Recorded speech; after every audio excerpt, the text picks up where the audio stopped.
I never imagined Christmas would feel like a courtroom, but as my father's voice cut across the long oak table, the clinking of glasses and the smell of roasted ham doing nothing to soften it, I realized I wasn't a daughter to them that night. I was a problem.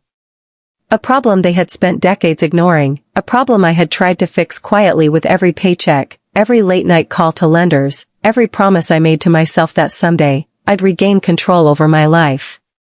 The house, our family home, sat at the end of Willow Ridge Lane, the same place I had secretly paid off after the family nearly lost it when my life collapsed. To hear my father say it belonged to my sister made me want to laugh, but the laughter lodged in my chest, tangled with years of bitterness I had promised myself I would never show. "You paid the mortgage," he said, each word deliberate, "but the deed says your mother and I own it. And we've made our decision." Like a judge, passing sentence. That part didn't shock me. What stunned me was the second part, "And your sister doesn't want you at her graduation party." A hush fell over the room, yet the fireplace popped and spat sparks as if mocking the chill that settled in my chest. My sister, Emily, sat across from me with a sympathy so thin it could have been tissue paper. She wouldn't meet my eyes.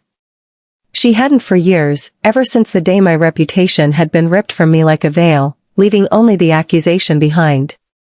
I swallowed the bitterness rising in my throat and turned to Aunt Linda, the only person in that room who still treated me like I was human, and whispered, "You want to tell them, or should I?" Her gaze flickered, torn between truth and the comfort of silence. She pressed her hand against mine and murmured, "You should." I didn't. Not yet. Not on Christmas. I wasn't there to destroy them, I was there to confirm who they really were. Years ago, at 23, I became the target of a conspiracy that nearly destroyed my life. I had been accused of falsifying engineering reports that led to a structural collapse at a tech facility, an accusation that spread like wildfire, fueled by people who needed a scapegoat. My mistake nearly ruined lives, but it wasn't mine. Evidence was planted. Testimonies rehearsed. And those responsible were connected, wealthy, untouchable. My sister's then-boyfriend, now her fiancé, was at the center, his father on the board of the company that needed someone expendable. And my family? They believed them without question. They let the world crucify me while standing on the sidelines.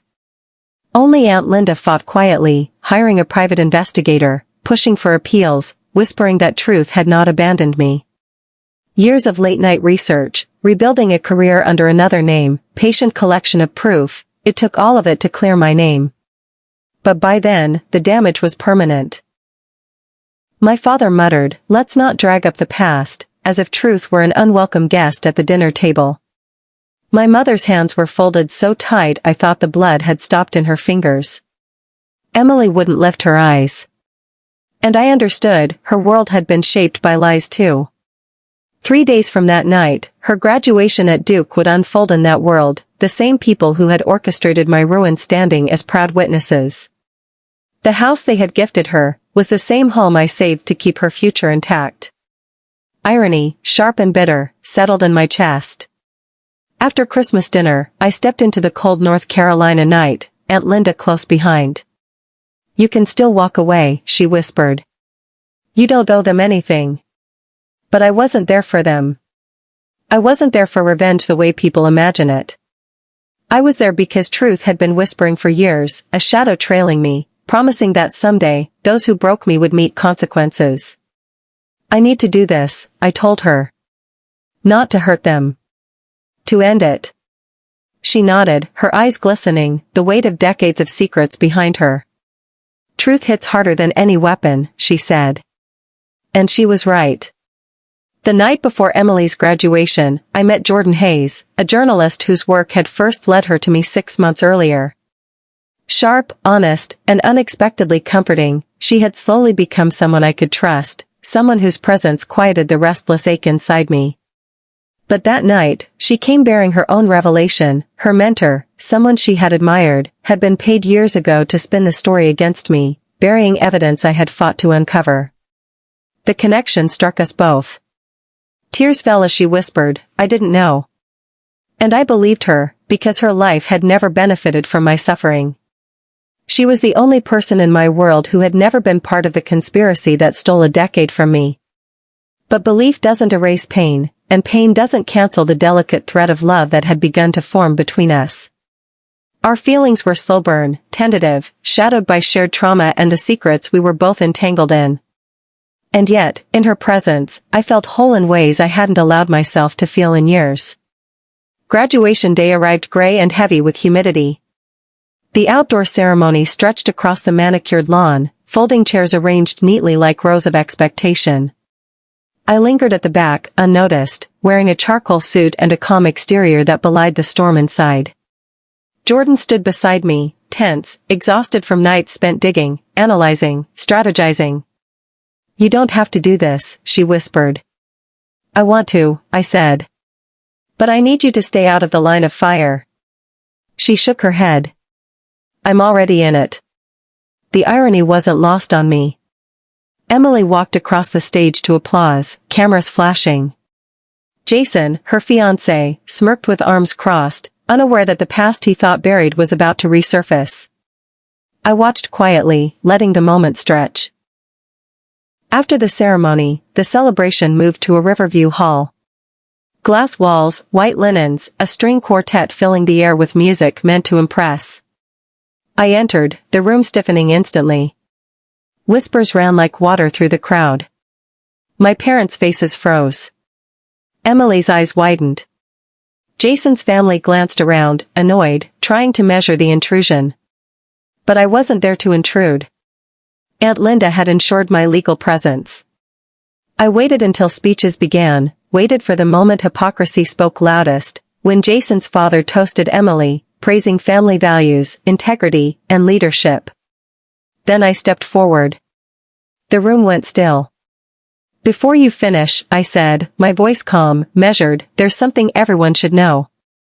My father muttered, "Not now," but I ignored him. 10 years ago, I was accused of falsifying engineering reports that nearly destroyed my life. Many believed it. Some wanted to. But what most never knew was who orchestrated it. I placed the documents on the table, emails, financial transfers, recorded calls, investigator notes. Jordan had helped me uncover every piece. She stepped forward, her voice steady. The journalist who spun the story was my mentor. I didn't know at the time. But we've spent months correcting what should have been exposed years ago. A full investigation goes public tomorrow. Eyes widened, jaws tightened. Gasps escaped. Emily looked from Jason to me, realizing truths she had never been told. The room spiraled into chaos, accusations, denials, stammers, but I remained calm. I didn't need them to understand me. I only needed the truth to exist. I didn't linger to watch the family implode. Outside, the river wind cut cold, sharp, cleansing. Jordan joined me, her warmth beside mine, her hand brushing against her coat, not mine, but close enough. "I'm sorry," she whispered. "I didn't want it to explode like that." "It had to," I said. "Truth always does."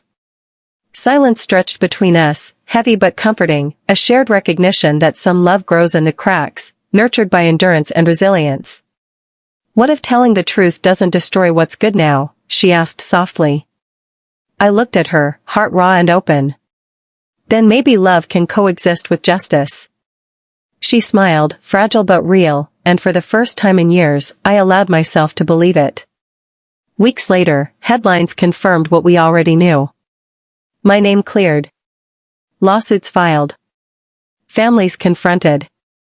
And Jordan, by my side, steady, unwavering, became something I hadn't dared hope for, a partner in life, not just in revenge.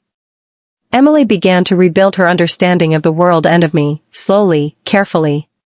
My parents stumbled through apologies, fragile but sincere. We were far from healed, but the truth had created space for a future untainted by lies. That Christmas, I didn't feel like a defendant in my own life. I felt like a woman reclaiming it. And maybe that's what justice really is. Not vengeance, not punishment, but the courage to move forward with your heart intact, even when the past still whispers.